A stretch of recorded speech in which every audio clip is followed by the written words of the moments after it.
والسلام على من لا نبي بعده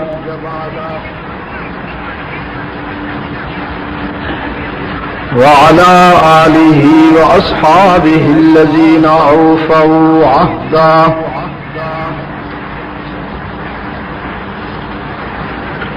الذين هم مفاتيح الرحمة ومصابيح الغرر. أعوذ بالله من الشيطان الرجيم. بسم الله الرحمن الرحيم. وإذ يرفع إبراهيم القواعد من البيت وإسماعيل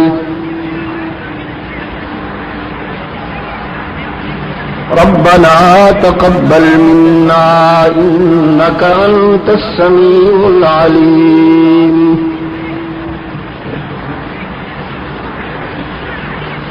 ربنا واجعلنا مسلمين لك ومن ذريتنا أمة مسلمة لك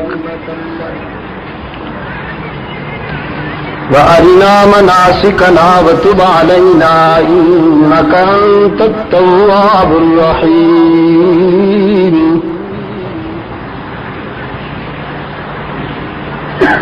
ربنا وابعث فيهم رسولا منهم يتلو عليهم آياتك ويعلمهم الكتاب والحكمة ويزكيهم إنك أنت العزيز الحكيم. صدق الله مولانا العظيم.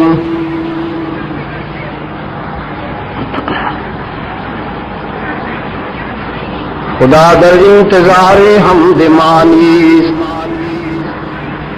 محمد چشم بر راہ سنانی.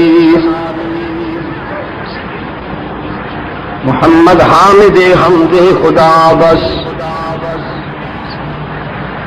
خدا مدح آفرین مصطفیٰ بس. محمد از تو خواہم خدا را خدایا از تو حب مصطفیٰ را. اللهم صل على محمد وعلى آل محمد كما صليت على إبراهيم وعلى آل إبراهيم إنك حميد مجيد. اللهم بارك على محمد وعلى آل محمد كما باركت على إبراهيم وعلى آل إبراهيم إنك حميد مجيد. محترم بزرگوں، عزیز دوستو،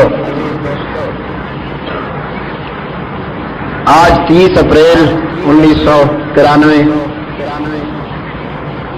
ہم یہاں جامعہ اشاعت الاسلام چکلالہ راولپنڈی پاکستان میں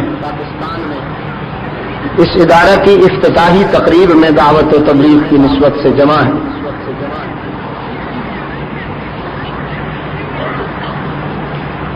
دین کے حوالے سے جب بھی کوئی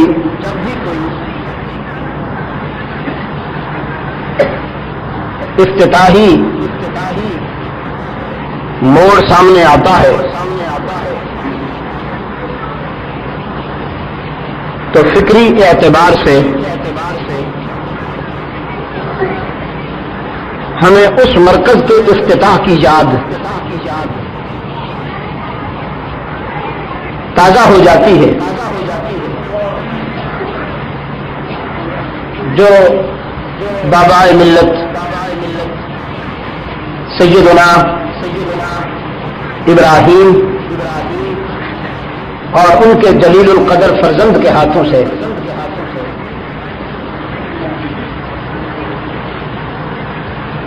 سامنے آئی اور جس کے عالمگیر اور ہمگیر اثرات و ثمرات نے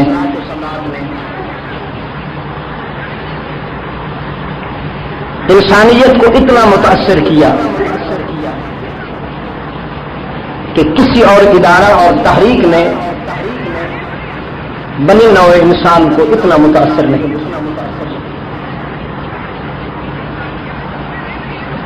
میرا ایکسپیرینس یہ ہے اس سلسلے میں، میرا مشاہدہ یہ ہے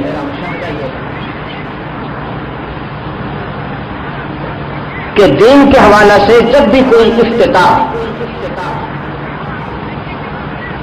اس نسبت کے ساتھ کیا گیا تو اللہ کی رحمت کا ابر کرم برس پڑا، اور اس قدر اس کی طرف سے رحمتوں اور برکتوں کا نزول ہوا کہ انسانی عقل و دانش ششدر رہ گئی. بے مثال بے شمار مثالیں ہیں اس سلسلے میں، اگر میں گنوانا شروع کر دوں تو وقت بھی ہمارے پاس محدود ہے.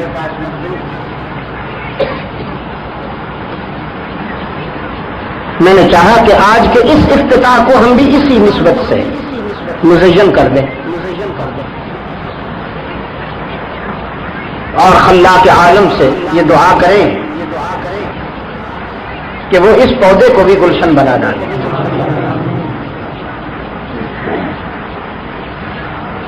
چنانچہ کتاب اللہ کا یہ حصہ جس کی ہم نے ابھی ابھی تلاوت و سماعت کی سعادت حاصل کی، اس افتتاح کی، اس فاؤنڈیشن کی کارروائی ہے یہاں جو قرآن کریم نے بیان کی. یہ اس وقت کی کارروائی ہے جب سیدنا ابراہیم و اسماعیل علیہ السلام بیت اللہ کی تعمیر کر رہے تھے، لیکن اس سے پہلے ایک اور کارروائی بھی ہے جو ہے تو اسی سلسلے کا حصہ، لیکن اسے قرآن نے علیحدہ بیان کیا. اصل بنیاد وہاں سے پڑی، اور وہ کارروائی ہے کہ جب سیدنا ابراہیم علیہ نبینا علیہ التسلیم نے اپنی رفیقہ حیات اور اپنے لخت جگر کو ویرانے میں بٹھایا، تا حد نظر ویرانہ، وہ ویرانہ کہ دنیا میں اس ویرانے کی کوئی ویرانہ مثال نہیں بن سکتا. گویا اپنی مثال آپ ویرانہ، جسے خود قرآن نے بھی وادی غیر ذی زرع کہا ہے.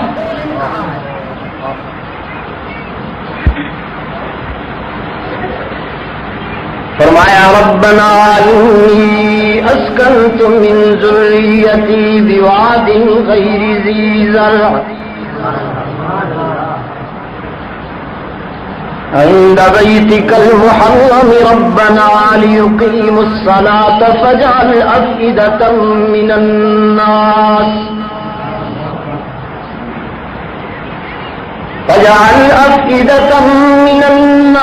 تهوی إليهم وارزقهم من الثمرات لعلهم يشكرون.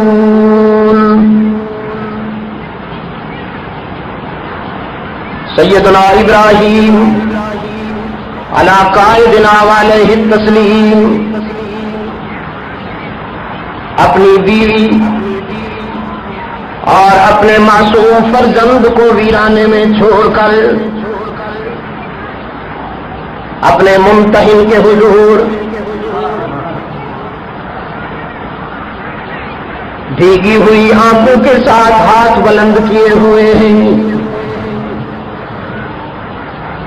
کہ اے میرے رب، تو نے چاہا تو میں نے وطن چھوڑ دیا، پھر میں نے تیری مشیت پر جان داؤں پہ لگائی، شعلوں میں کود گیا، پھر تیرے کس کو محبت میں اپنے باپ کو چھوڑ دیا، آج تیری محبت میں بیٹے کو بھی چھوڑ رہا ہوں.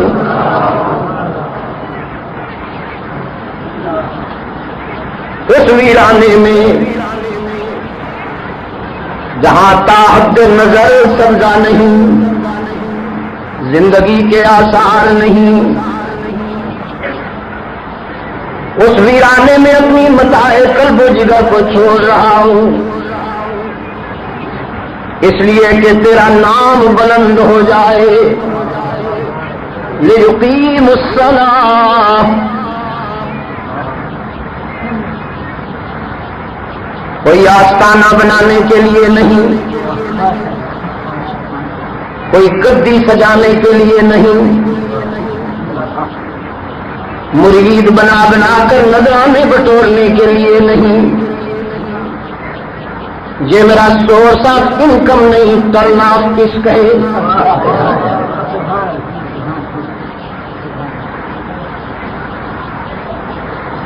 یہ آمدنی کا ذریعہ نہیں ہے، عشق کا قدم ہے۔ اپنی متاع قلب و جگر اس ویرانے میں بچھا رہا ہوں تاکہ تیرا نام بلند ہو جائے۔ لِيُقِيمُ الصَّلَاةَ،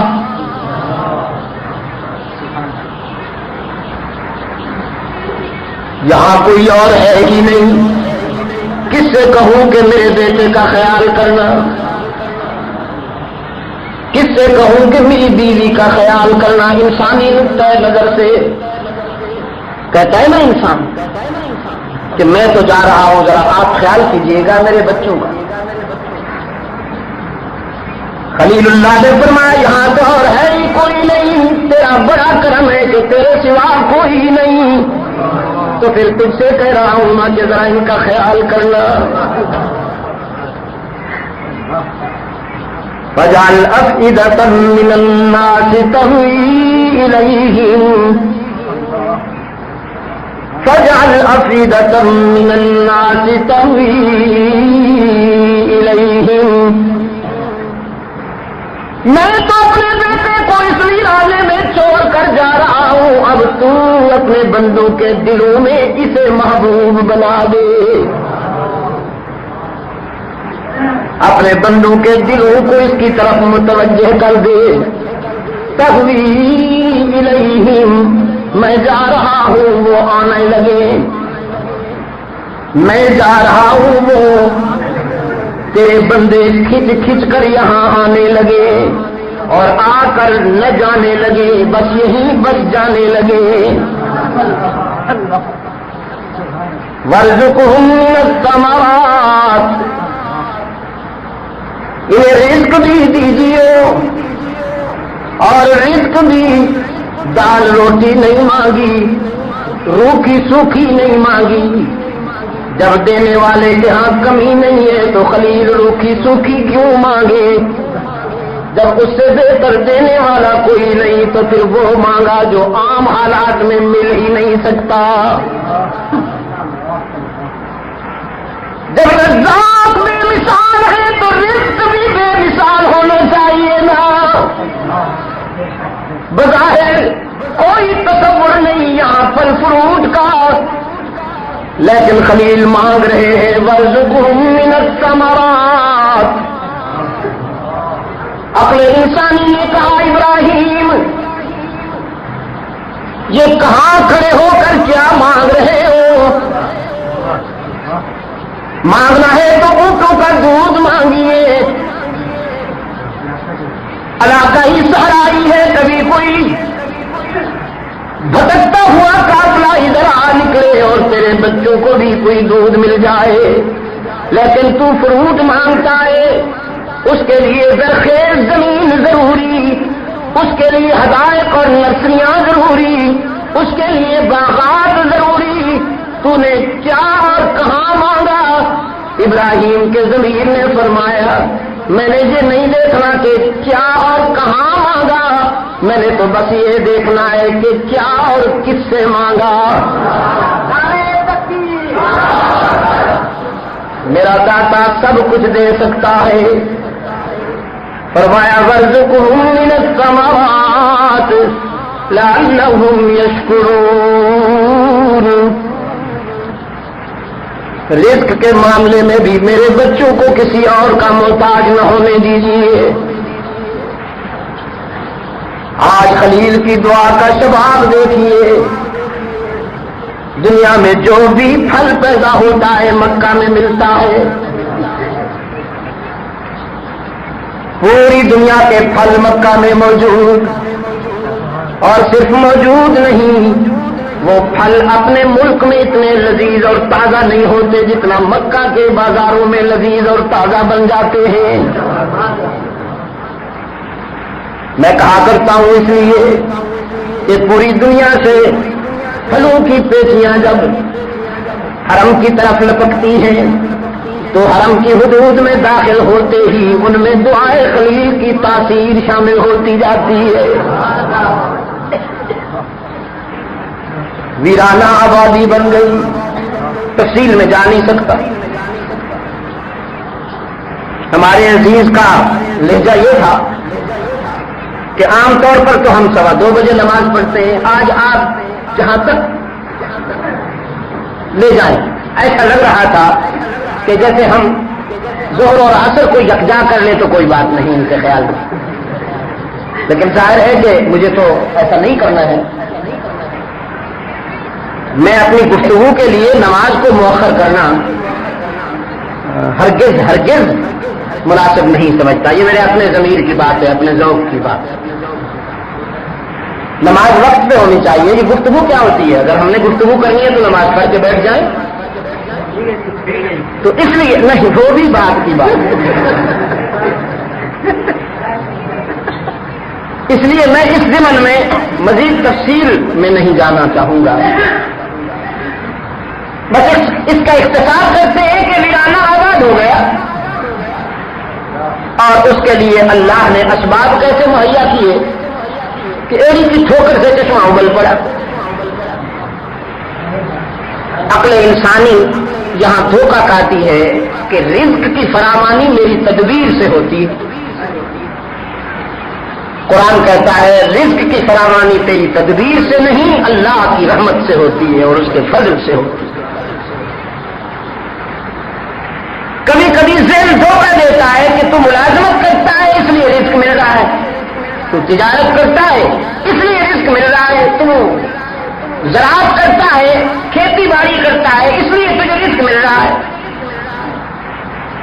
لیکن قرآن نے کہا اگر وہ نہ دے تو نہ ملازمت سے مل سکتا ہے، نہ تجارت سے مل سکتا ہے، نہ زراعت سے مل سکتا ہے.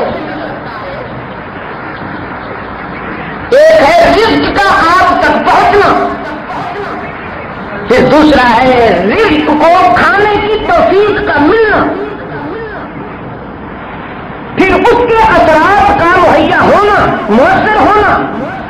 یہ ڈفرنٹ پروسیس ہے نا، کئی مرحلے ہیں. ان سب مرحلوں پر اس کے فضل کی اور اس کے کرم کی ضرورت ہے. وہ جب دیتا ہے تو یوں بھی دے دیتا ہے. بڑا عجیب انداز ہے اس سلسلے میں قرآن کریم کا. فرمایا وما من دابۃ فی الارض الا علی اللہ رزقها ویعلم مستقرها ومستودعها کل فی کتاب مبین. دنیا میں کوئی زیرو، کوئی جاندار ایسا نہیں جس کے رزق کی ذمہ داری ہمارے اوپر نہ ہو. وما من دابۃ فی الارض الا علی اللہ رزقها. ہم دنیا میں جسے بھی بھیجتے ہیں پہلے اس کے رزق کا انتظام کرتے ہیں، پھر اسے دنیا میں بھیجتے ہیں. اس دن جہاز میں سفر کرتے ہوئے آپ کے ایک وزیر منصوبہ بندی، لیکن آپ کا یہ کہنا کہ اگر بچے زیادہ ہو گئے تو رزق کم ہو جائے گا، اس سے قرآن اختلاف کرتا ہے. قرآن کا کہنا یہ ہے کہ اللہ جس کو بھی پیدا کرتا ہے اس کے رزق کا انتظام پہلے کرتے ہیں. اب آگے میں نے کہا پھر اس پر لٹیرے پڑ جاتے ہیں. اللہ تو رزق کا انتظام کرتا ہے. اس پر جب چند خاندانوں کی لوٹ مار شروع ہوتی ہے تو وہ سارا رزق اللہ کی دی ہوئی نعمت ہے وہ اپنے گھروں میں جمع کر لیتے ہیں یا اپنے اکاؤنٹ میں ڈال دیتے ہیں. کامن مین پریشان ہو جاتا ہے، عام آدمی پریشان ہو جاتا ہے. پھر میں نے اس سے پوچھا کہ آپ کے کتنے بچے ہیں؟ تو ہنستا جائے، جواب نہ دے. کہنے لگا جی یہ میرا پرسنل وہ ہے، آپ اس سلسلے میں مجھے بس چھوڑ دیں، مجھے رہنے دیں. تو میں نے کہا اگر آپ نہ بھی بتائیں تو میں بہت کچھ سمجھ گیا. یہ جو آپ کا گریز ہے، آپ کا ہنسنا ہے، یہی تو آپ کا پھنسنا ہے. سمجھ گیا. تو آپ خود جب اس معیار پر پورے نہیں اترتے جس معیار کو آپ لوگوں کے سامنے پیش کر رہے ہیں، تو خود اپنے ضمیر سے پوچھئے کہ کیا آپ ضمیر کے مطابق سب یہ جو کچھ کہہ رہے ہیں وہ کہہ رہے ہیں؟ حق تعالیٰ کا ارشاد یہ ہے کہ ہم دنیا میں جسے بھی پیدا کرتے ہیں پہلے اس کے رزق کا انتظام کرتے ہیں. شکم مادر میں بچہ جو ایام گزارتا ہے وہاں کون سا حکمران، کون سا لیڈر اس کو رزق پہنچاتا ہے؟ یہاں تک کہ ماں باپ بھی نہیں پہنچاتا. وما من دابۃ اور پھر وما من دابۃ، وما من الانس والجن بھی نہیں کہا. وما من دابۃ فی الارض الا علی اللہ رزقها. دنیا میں کوئی زیرو اور کوئی جاندار ایسا نہیں جس کے رزق کی ذمہ داری ہم پہ نہ ہو. وَيَعْلَمُ مُسْتَقَرَّهَا وَمُسْتَوْدَعَهَا. ہم اپنے بندوں کا ٹھکانہ بھی جانتے ہیں، ہم اپنی مخلوق کا پتہ بھی جانتے ہیں، وطن بھی جانتے ہیں، صوبہ بھی جانتے ہیں، ڈویژن بھی جانتے ہیں، ضلع بھی جانتے ہیں، تحصیل بھی جانتے ہیں، تھانہ بھی جانتے ہیں، شہر بھی جانتے ہیں، گلی بھی جانتے ہیں، مکان نمبر بھی جانتے ہیں. زندگی کے مختلف مراحل میں اس کی ضروریات بھی جانتے ہیں، اس کا ظرف بھی جانتے ہیں، رزق بھی دیتے ہیں اور حکمت کے مطابق دیتے ہیں اور اتنا دیتے ہیں جتنا اس کے ظرف میں سما سکے.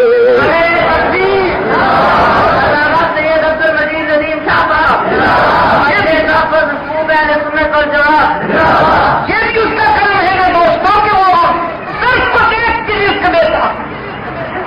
لو بسط اللہ الرزق لعباده لبغوا فی الارض.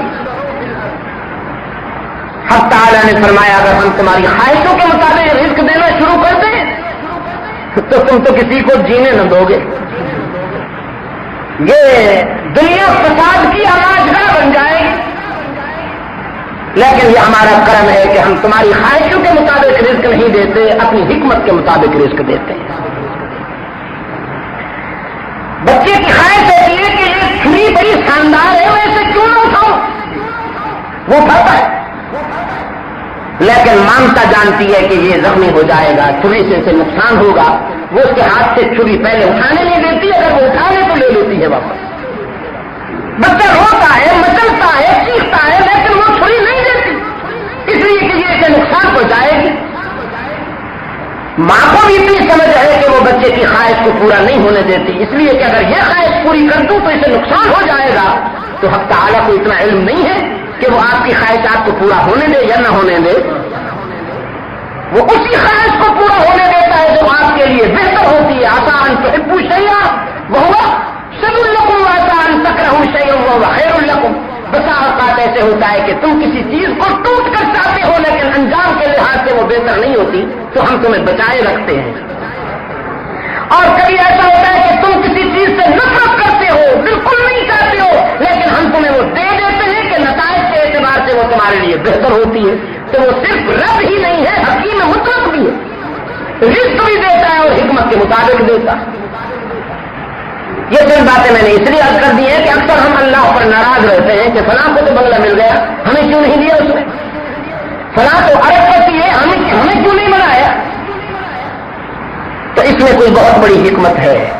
اس کا فضل ہے کہ اس نے آپ کو آپ کے ظرف کے مطابق رزق دیا، لیکن رزق ملے گا ضرور، یہ بات ہے. طالب علم اپنے استاد سے فلسفے کا سبق پڑھ رہا تھا. استاد نے ربوبیت پہ فلسفیانہ انداز میں اسے سمجھایا کہ اللہ رزاق مطلق بھی ہے، مسبب الاسباب بھی ہے.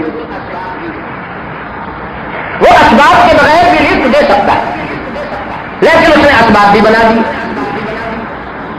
اب وہ طالب علم بڑا عجیب آدمی تھا، کہنے لگا جب وہ رزاق مطلق ہے، اسباب استاد نے کہا ضرورت نہیں ہے، لیکن بہرحال اس نے ایک نظام بنا دیا اپنی حکمت کے مطابق. اس نے کہا نظام تو بنا دیا، لیکن میں یہ پوچھتا ہوں کہ اسباب کے بغیر رزق دے سکتا ہے کہ نہیں؟ میں تجارت نہ کروں، کھیتی باڑی نہ کروں، ملازمت نہ کروں، ہاتھ پاؤں نہ ماروں، رزق مل جائے گا؟ استاد نے کہا مل جائے گا. اس نے کہا کیسے مل جائے گا؟ کتاب بند کر دی. پہلے لگا پہلے یہ پریکٹیکل کر لوں، اگلا سبق پھر پڑھوں. دیکھنا چاہتا ہوں کہ وہ بغیر اسباب کے کیسے دیتا ہے. جنگل میں چلا گیا، کسی پہاڑ کے دامن میں جا کے سو گیا اور اللہ سے خطاب کر کے کہا نہ کوئی اسٹرگل کرتا ہوں، نہ محنت کرتا ہوں، نہ تجارت کرتا ہوں، نہ کھیتی باڑی کروں گا، نہ ہاتھ پاؤں ماروں گا، دیکھتا ہوں کیسے رزق دیتا ہے. یہ پڑا ہوا ہوں. کچھ دیر کے بعد آوازیں سنائی دی. دیکھا تو شکاریوں کا ایک قافلہ آ گیا. تو دل میں کہنے لگا کہ میں ان سے نہیں کہوں گا کہ میں بھوکا ہوں، یہاں پڑا ہوا ہوں. کچھ بھی نہ زبان ہلاؤں گا، نہ ہاتھ ہلاؤں گا، نہ پاؤں ہلاؤں گا، بس ایسے ہی پڑا رہوں گا. وہ شکاری جب انہوں نے دیکھا کہ اس ویرانے اور جنگل میں کوئی آدمی پڑا ہے، انہیں تجسس ہوا زندہ ہے یا مر گیا. قریب آئے، نبضیں وغیرہ ٹٹوری تو زندہ تھا. ہلایا، بھائی کون ہو، کہاں سے آئے ہو، کیا نام ہے؟ بولتا نہیں. کہنے لگے سردی بہت زیادہ ہے، کھسک گیا ہے بیچارہ، کوئی آگ وغیرہ کا انتظام کرو. تو کچھ تن کے کچھ پتے کچھ لکڑیاں جمع جنگل میں ہوتا ہے، ان کو آگ لگا دی. تو اس کے منہ میں بو وغیرہ ہوتا ہے، شکاریوں کی جیل میں منہ میں ڈالنا چاہا، لیکن وہ اس نے منہ بند کر لیا اور دل میں کہا اللہ سے کہ میں تو منہ بھی نہیں کھولوں. اچھا انہوں نے دیکھا کہ یہ منہ بھی نہیں کھول رہا، بول بھی نہیں رہا، بالکل اکڑا پڑا ہے، تو سمجھے بہت زیادہ تیز بیچارہ متاثر ہو گیا. تو بندوق کی نالی سے اس کا جبڑے کھولنے کی کوشش کی. ان کے دانتوں نے جو بندوق کی نالی رکھی تو وہ ہنس دیا. جب ہنس دیا تو وہ حیران ہو گئے کہ تم تو کچھ ایسا معلوم ہوتے ہو، ہمیں تمہاری زندگی کی فکر تھی اور تو ابھی تو بالکل بے حس پڑا تھا، بے جان پڑا تھا، اور ہنستا ہے. اس نے کہا تم پہ نہیں ہنس رہا، اپنی حماقت پہ ہنس رہا. اصل میں بات یہ ہے کہ میرے استاد نے مجھے سبق میں یہ بتایا تھا کہ حق تعالیٰ مسبب الاسباب بھی ہے، رزاق مطلق بھی ہے. اور میں نے کہا تھا کہ اسباب کے بغیر وہ رزق کیسے دیتا ہے؟ تو استاد نے کہا وہ دیتا ہے. میں نے کہا پھر پہلے پریکٹیکل کر لوں، پھر اگلا سبق پڑھوں گا.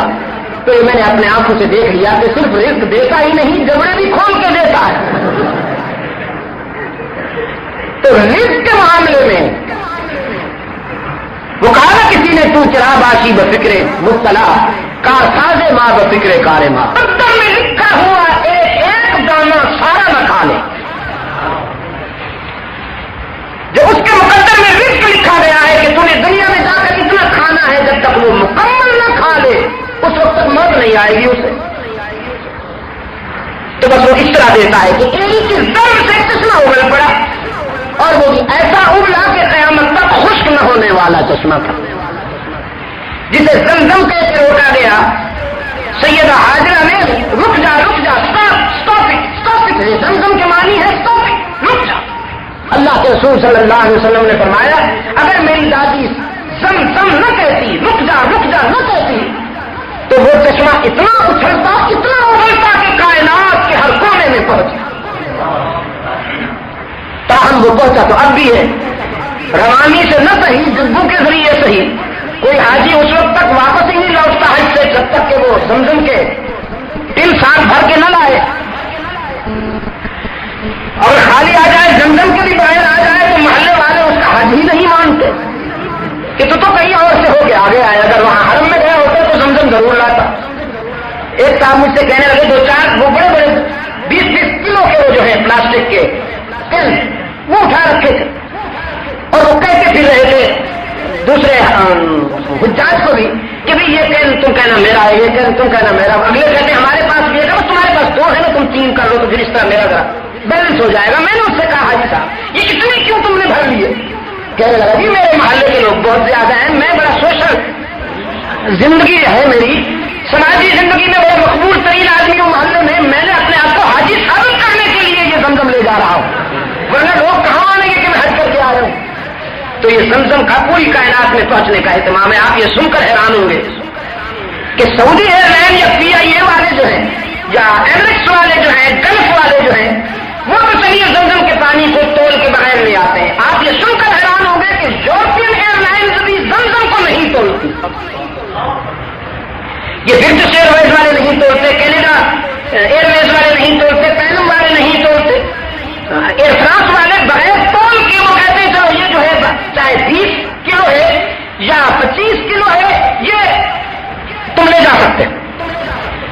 پہنچایا جا رہا ہے وہ. تو میں یاد کر رہا تھا کہ ویرانہ آبادی بن گئی، جب پانی پیدا ہو گیا تو پھر آبادی آ گئی. اب وہ لمحہ آیا کہ یہ دونوں مقدس باپ بیٹا اس مرکز کی تعمیر میں کردار ادا کر رہے ہیں جس کا یہ آغاز تھا، جس کا یہ نقطۂ آغاز تھا کہ اسماعیل کو اس ویرانے میں لاؤ. آج وہ وقت آ گیا کہ یہ دونوں مقدس باپ بیٹا اس مرکز کی بنیادیں اٹھا رہے ہیں.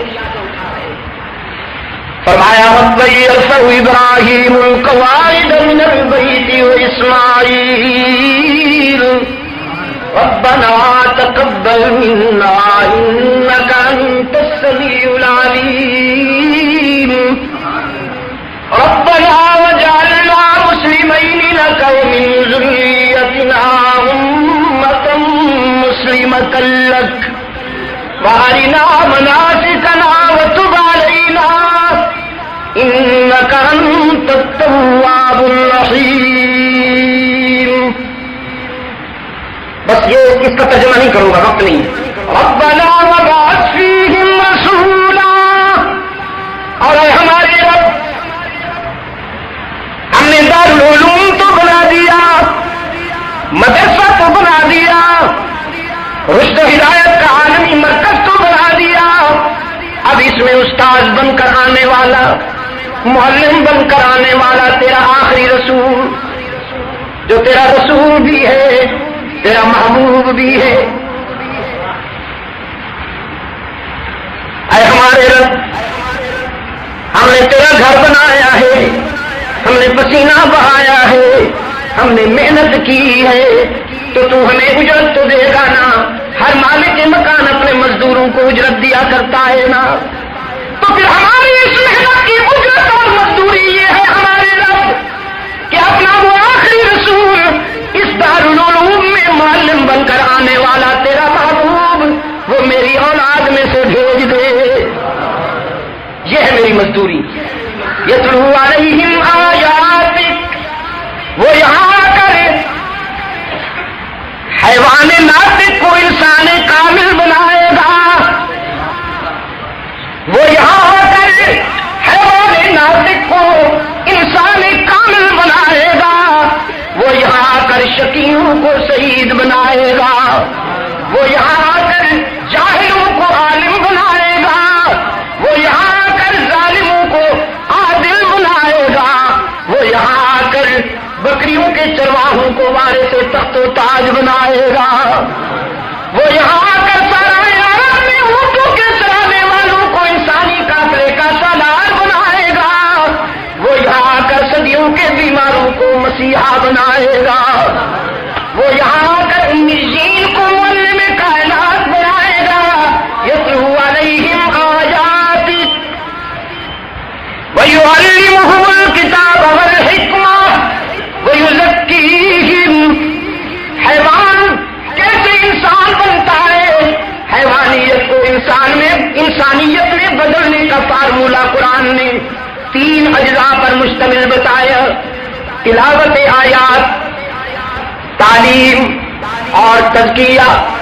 لیکن خلیل کی دعا میں ہے یتلو علیہم آیاتک ویعلمہم ویزکیہم.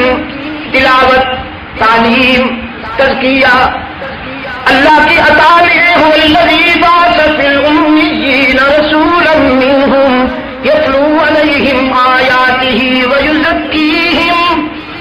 وہ جو آخر والی بات تھی وہ پہلے آ گئی. ویعلمہم الکتاب والحکمہ.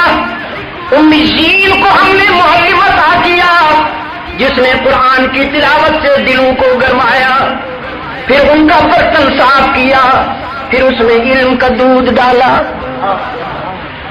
ایکسپلین کرنے کے لیے میں اس کو یوں تعبیر دیتا ہوں کہ آپ پہلے برتن دھویا کرتے ہیں یا پہلے دودھ ڈال دیا کرتے ہیں؟ یہ تو فطرت ہے. پہلے برتن دھویا جاتا ہے پھر اس میں دودھ ڈالا جاتا ہے. اگر برتن صاف کیے بغیر دودھ ڈال دیا جائے تو دودھ خراب ہو جاتا ہے، بگڑ جاتا ہے. یہاں بھی سلسلہ ایسا ہی ہے. پہلے برتن دھویا جاتا ہے پھر اس میں علم و حکمت کا دودھ ڈالا جاتا ہے. اگر برتن صاف کیے بغیر علم و حکمت کا دودھ ڈال دیا پوائزن ہو جاتی ہے، پھر وہ علم زہر بن جاتا ہے، جس طرح آج بنا ہوا ہے۔ معاف کیجیے گا، آج علماء میں وہ عاجزی، وہ اخلاص اور وہ روحانیت نہیں ملتی جو پہلے علماء میں ہوا کرتی تھی۔ اور میں تو کہا کرتا ہوں پہلے علماء کم، علم زیادہ ہوتا ہے۔ اب علماء کے لشکر ہیں، علم نام کی کوئی شے نہیں ہے، سٹائل ہے بس۔ کوئی ٹوپی پہ گزارا کرتا ہے، کوئی زلفوں پہ گزارا کرتا ہے، کوئی چند ڈائلاگ بولتا ہے۔ یہ تبلیغ ہو رہی ہے، یہ اسلام بیان ہو رہا ہے، اور نعرے باز ساتھ رکھتے ہیں۔ نعرے نہ لگائے جائیں تو حضرت جوش میں نہیں آتے، پھر نعرے بازوں کو خدمت کی جاتی ہے کہ انہیں کتنے نعرے لگائے یہ لوگ۔ یہ ہے اس دور کا علم، یا ورنہ کبھی کبھی سنائی دیتا تھا کہ کوئی دلی میں محمد الیاس رہتا ہے، کبھی کبھی سنائی دیتا کہ نانوتا میں کوئی شیخ محمد قاسم رہتے ہیں، کبھی کبھی سنائی دیتا کہ گنگور میں کوئی مولانا رشید احمد رہتے ہیں، کبھی کبھی کوئی کہتا کہ جی تھانہ بغل میں کوئی حضرت شیخ اشرف علی تھانی رہتے ہیں، کوئی دارین میں شبیر احمد عثمانی رہتے ہیں، کبھی کبھی سنائی دیتا کہ دیوبند میں کوئی حسین احمد مدنی رہتا ہے، دہلی میں کوئی شاہ ولی اللہ رہتے ہیں، شاہ عبد الرحیم رہتے ہیں۔ لوگ حیوان بن کر جاتے تھے، ان کی خدمت میں بیٹھ کر انسان بن کر آتے تھے، متکبر بن کر جاتے تھے، متنازع ہو کر آتے تھے۔ اور اب خیر سے یا اللہ، اب علم کا یہ عالم ہے جناب۔ ان علماء کے لیے کتابیں ترستی تھی کہ یہ ہمیں اپنا کہہ لیں، اور اب کسی نے کسی کی کیسٹ رکھی ہے، کسی نے کوئی پمفلٹ رکھ لیا ہے، کسی کی تقریر رکھ لی ہے، پیسے بٹھائے، علامہ سے نیچے تو تسکین ہی نہیں ہوتی۔ ابھی مولانا فرما رہے تھے، مجھے عجیب کیفیت ہو رہی تھی میری، بعد رات کی ایک دو خطاب پر تو تسکین نہیں ہوتی، جتنے بھی خطاب ہیں وہ سارے لگے، جب جا کے تسکین ہوتی ہے۔ مفکر بھی وہی، ڈاکٹر بھی وہی، اسکالر بھی وہی، دانشور بھی وہی، علامہ بھی وہی، مولانا بھی وہی ہے جی، فخر المتوسلین بھی وہی، امام الافاضل بھی وہی۔ یا اللہ، کشمیر میں بارش بڑی تیز ہو رہی تھی، ایک آدمی ایک مکان پہ چلا گیا، آبادی وہاں بکھری ہوئی ہوتی ہے، ایک دو مکان، اس پہاڑ کے دامن میں ایک دو مکان، اس پہاڑ کے دامن میں بکھری ہوئے گھر ہوتے ہیں۔ ایک آدمی چلا گیا، جا کے اس نے نوک کیا کہ میاں بارش بہت تیز ہو رہی ہے، مجھے کچھ دیر کے لیے یہاں بیٹھنے کو جگہ دے دو۔ اب وہ جو مالک کے مکان تھا، بیچارہ غریب آدمی جنگل میں رہ رہا ہے، اس نے کہا دیکھو تو صحیح ہے کون، اپنا ہے، پرایا ہے، دوست ہے، دشمن ہے۔ تو کنڈی پہ ہاتھ رکھا ہوا ہے اور پوچھتا ہے آپ ہیں کون؟ اس نے کہا جی میں، آپ معلوم نہیں، آپ کو جانتے نہیں، میں حضرت مولانا حضرت العلامہ و بالفضل صحامہ، مفکر اسلام، ڈاکٹر، اسکالر، عالم اسلام کا بہت بڑا دانشور حضرت فلاں صاحب چشتی، سہروردی، نقشبندی، مجددی، قادری۔ وہ کھولتے ہوئے کنڈی اس نے بند کر دی کہ میاں میں تو سمجھا ایک آدمی، تم تو بہت سارے ہو، اتنے آدمیوں کے لیے میرے پاس جگہ نہیں ہے، میں تو غریب سا آدمی ہوں، اتنے سا میرا گھر ہے، تو یہ تو پورا کوئی قافلہ آیا وہ ہے، تو اتنے آدمیوں کے لیے میرے پاس کوئی جگہ نہیں ہے۔ یہ اس وقت علم کا عالم ہے عزیز دوستو۔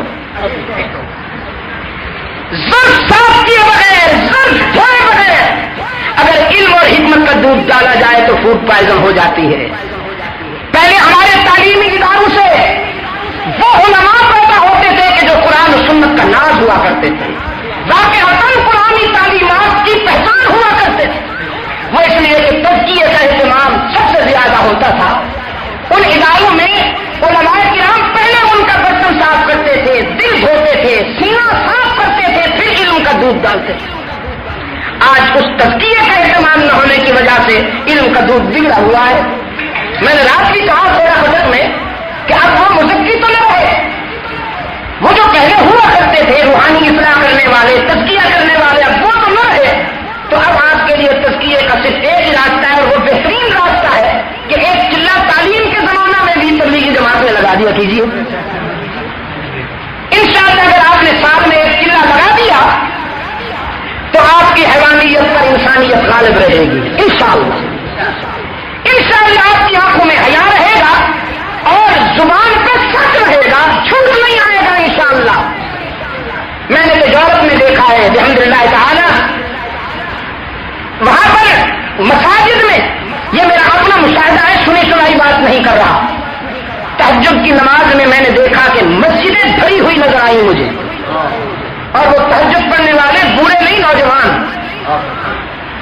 یہاں تو تہجد تو بڑی دور کی بات ہے, نمازوں کے لیے بھی ہمارے بوڑھے حضرات آتے ہیں آبادی میں سے, چن چن کر کھچ کھچ کر ٹٹول کر کوئی بوڑھا نکلے گا جس کو گھر میں بہو بیٹھنے نہیں دیتی, تو وہ بیچارہ پھر کھانسی سمیت مسجد میں آ کے پناہ لیتا ہے.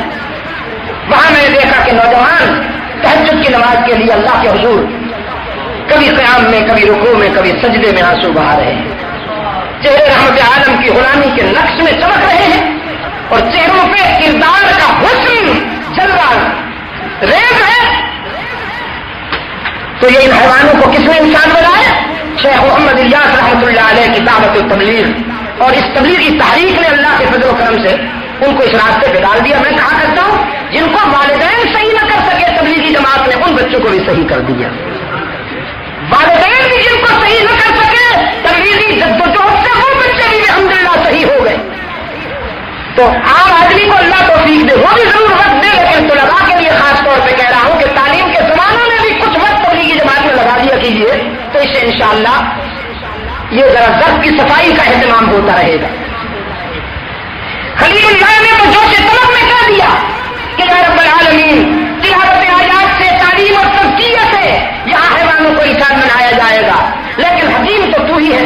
میری طلب میں اگر کوئی پہلو قابل اصلاح ہو تو اس کی اصلاح بھی فرما دیجیے گا اپنی حکمت کے مطابق. حق تعالیٰ نے فرمایا ہم نے دعائے خلیل کو سب سے قبولیت سے نوازا, لیکن اس نے اپنی حکمت کے مطابق ترمیم بھی کر دی. اور وہ ترمیم کیا فرمائی؟ خلیل اللہ نے فرمایا تھا تعلیم پہلے تزکیہ بعد میں, حق تعالیٰ نے فرمایا تزکیہ پہلے تعلیم بعد میں. والذی بعث فی الأمیین رسولا منہم یتلو علیہم آیاتہ ویزکیہم ویعلمہم الکتاب والحکمہ. وہ محسن اعظم جس نے امیین میں معلم بھیجا, جس نے تلاوتی آیات سے ان کے دلوں کو گرمایا. اہل ایمان کے دل صرف قرآن پہ وجد کرتے ہیں, تبلا سرنگی پہ نہیں. آج کل کا مسلمان تبلا سرنگی پہ اور قوالی پہ جھومتا ہے. میں نے کہا کل شیء یرجع الی اصلہ, جو ہو ہی تبلا سرنگی کی پیداوار, اسے تو وہیں سکون ملے گا, اس کا قرآن سے کیا تعلق؟ جنات یہ کمال تھوڑی ہے, جنات ایک اسٹائل دیکھیے, شکل دیکھیے. ایک کمال کو میں نے دیکھا پلیٹ فارم سے ٹرین پہ بیٹھنے کے لیے بھاگ رہا تھا, ایسے معلوم ہوا جیسے تارپول کے ڈرم کے نیچے ٹانگیں لگی ہوئی ہوں. یا اللہ, یہ عاشق رسول ہے. خیر سے اس قوم کو اس کے رسول کا سبق دینے والے ہیں. سبحان اللہ. یتلو علیہم آیاتہ, قرآن کریم کی آیات سے ان کے دلوں کو گرمائے گا. ویزکیہم, پھر ان کے دل کی صفائی کرے گا, پھر ان کا ظرف پاک کرے گا. اپنی حکمت کے مطابق, اپنے حسن طبیعت سے ان کے دلوں کا برتن صاف کرنے کے بعد ویعلمہم الکتاب والحکمہ, پھر جب علم و حکمت کا دودھ ڈالے گا تو ابو بکر, عمر, عثمان و علی جیسا مکھن تیار ہو جائے گا.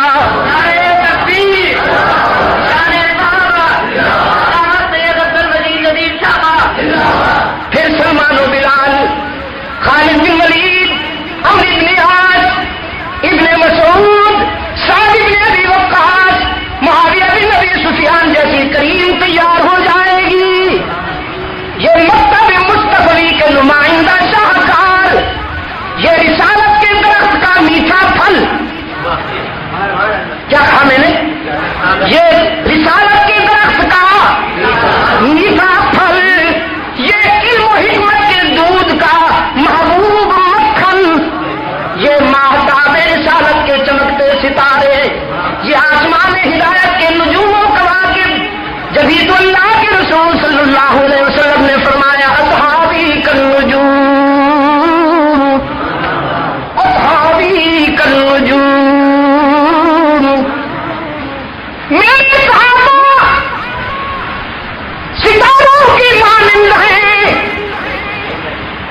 گھر کی ہے.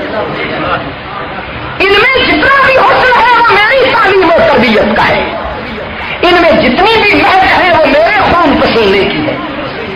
ایک جگہ فرمایا اللہ فی اصحابی، میرے صحابہ کے معاملے میں اللہ سے ڈرنا، ان میں عیب نہ ڈھونڈنا،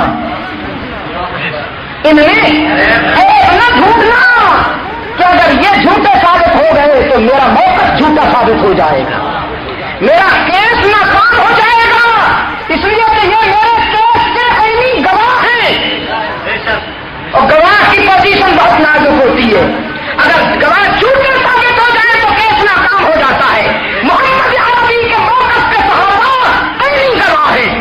اس لیے اللہ نے جگہ جگہ ان کی عظمت کا اظہار کرتے ہوئے فرمایا اولئک هم المفلحون اولئک هم الفائزون اولئک هم المؤمنون حقا اولئک هم الراشدون اولئک حزب اللہ. اور رحمت عالم صلی اللہ علیہ وسلم نے فرمایا کہ یہ میرے لگائے ہوئے پودے ہیں، ان میں جتنا بھی حسن ہے میری تعلیم و تربیت کا ہے، ان میں جتنی بھی مہک ہے میرے خون پسینے کی ہے، ان میں عیب نہ ڈھونڈنا. اچھا یہ عیب کیوں ڈھونڈے جاتے؟ بغض کی وجہ سے یا محبت کی وجہ سے؟ اب اس پہ بھی دلائل دینے کی ضرورت ہے. آپ نے تو بہت کچھ دیکھ لیا. کل محبت تھی، ساری خوبیاں خوبیاں تھی، خوبیاں تھی، فوڈری میں بھی خوبیاں تھی، لوہے میں بھی خوبیاں تھی، سب کچھ میں خوبیاں تھی. آج بغض ہے، یہ ہوا وہ ہوا، کیا کریں گے، کیوں کریں گے. وہ میں بتایا کرتا ہوں دوستوں کو کہ علاقے کا ایک اللہ والا بڑا لوگوں میں مقبول محبوب، لوگ اس کی عزت کرتے تھے، بڑا رسپانس ملتا تھا اسے، لیکن بیوی نہیں مانتی تھی اسے. بیوی ہر وقت چھپاتی رہتی تھی اسے. بڑا ولی اللہ بنا پھرتا ہے، بہت اچھی طرح جانتی ہوں تجھے، پاکی ہے سارے جہان کا، ڈھونگ رچا رکھا ہے. بیچارہ بڑا پریشان اللہ سے دعا کرتا رہتا تھا کہ اس کمبخت کو بھی نظر دے دے کہ یہ مجھے پہچانے یا اللہ. گھر میں چینی نہیں لینے دیتی کمبخت. اللہ نے ایک مرتبہ کرم کیا، اڑنے کی توفیق دے دی اسے. گھر کے سامنے سے اڑتا ہوا گزرا، اس کی بیوی نے بھی دیکھا، لوگوں نے بھی دیکھا. کچھ دیر بعد جب کھڑا ہے، بیوی کہنے لگی تو بڑا ولی بنتا ہے، ولی ہوں تو ایسے. آج میں نے دیکھا اللہ کا ایک بندہ بغیر پروں کے ہوا میں اڑتا چلا جا رہا تھا. آنکھیں ٹھنڈی ہو گئیں، ایمان کو تازگی ملی. ایک تو ہے کہ چار پائی توڑتا ہے، یا چار پائی توڑتا ہے یا مسلح توڑتا ہے. مسلح سے اٹھتا ہے تو چار پائی سے اٹھتا ہے تو مسلح کا پڑ جاتا ہے. اللہ کا وہ بندہ میں نے دیکھا ہوا میں اٹھتا چلا جا رہا ہے. اب یہ سن بھی رہا ہے اور خوش بھی ہو رہا ہے کہ الحمدللہ اس نے دیکھ بھی لیا، امپریشن بھی بنا، تاثر بھی بنا. جب اس نے اپنی تقریر ختم کی تو ابھی صلی اللہ کے بندے نے فرمایا دیکھا تو تھا، پہچانا بھی تھا. اس نے کہیں پہچانا تو میں نے نہیں، ذرا دور جا رہا. کہا تو پھر یہ ناچیز آپ کا خاون ہی تھا، یہ میں ہی تھا. تو فوراً بدل گئی، کہ اچھا تو تو تھا. میں پہلی سمجھ گئی کہ جو تیرا اڑ رہا ہے وہی نکھٹ نہیں ہو سکتا، اڑنے کا طریقہ بھی نہیں آتا. ایک ہی لمحے میں بات پازیٹیو سے نیگیٹو ہو. وہ اس لیے کہ جب تک محبت کا جذبہ کا اثر رہا تھا وہ خوبی نظر آ رہی، چونکہ اس میں بغض اور حسد آیا وہ عیب بن گئے. پہلے بھی یہی ہو رہا تھا، آج بھی یہی ہو رہا ہے، اور آئندہ بھی انسان کی فطرت ہے. جہاں بغض آئے گا وہاں عیب ڈھونڈے جائیں گے، اور جہاں محبت آئے گی وہاں خوبیاں دیکھی جائیں گی. محبت کی نظر خوبیوں کی تلاش کرتی ہے اور بغض کی نظر عیب تلاش کرتی ہے. ہمیں تو محمد کے صحابوں میں خوبیوں کے سوا کچھ نظر نہیں آتا. اب اپنی نظر کو کیا کروں، اپنی نظر کو کیا کروں؟ مجھے تو صدیق عمر عثمان و علی میں، سلمان و بلال، طلحہ و زبیر، حسن و حسین، معاویہ بن ابی سفیان میں خوبیوں کے سوا کچھ نظر نہیں آتا. یہ اس لیے خوب ہے کہ ان کا استاد خوب تر ہے. یہ اس لیے خوب ہے کہ انہوں نے جو نصاب پڑھا ہے وہ نصاب خوب تر ہے. مجھے ان میں عیب نظر نہیں آتے کہ ان کا ممتحن بے عیب ہے. جس نے انہیں کامیابی کی سند عطا فرمائی وہ ممتحن بے عیب ہے. معذرت چاہتا ہوں، ٹائم زیادہ ہو گئے. گھڑی نے کیا بتایا ہے آپ کو؟ 25 منٹ ہے نا. آپ کو 5 منٹ باقی. میں نے کچھ اور بھی کہنا ہے نا بیٹا جی، میں نے کچھ اور بھی کہنا. آج ہم جس مرکز میں بیٹھے ہیں یہ چھوٹا سا ادارہ بنا، پھر یہ اس سے بڑا بنے، پھر اس سے بڑا بنے. میں نے گجرات میں ایک ادارے کا فاؤنڈیشن کیا تھا 83 میں. گجرات وہ انڈیا والا مہاراشٹر کے بالکل بارڈر پر، گجرات اور مہاراشٹر کے بٹوین ایک جگہ ہے کلکوا کہتے ہیں اسے، وہاں ہم نے جامعہ اسلامیہ کا فاؤنڈیشن کیا تھا. بالکل ویرانہ، وہ بھی کچھ عجیب منظر تھا، اور اتفاقیت یہی آج میں نے پڑھی تھی.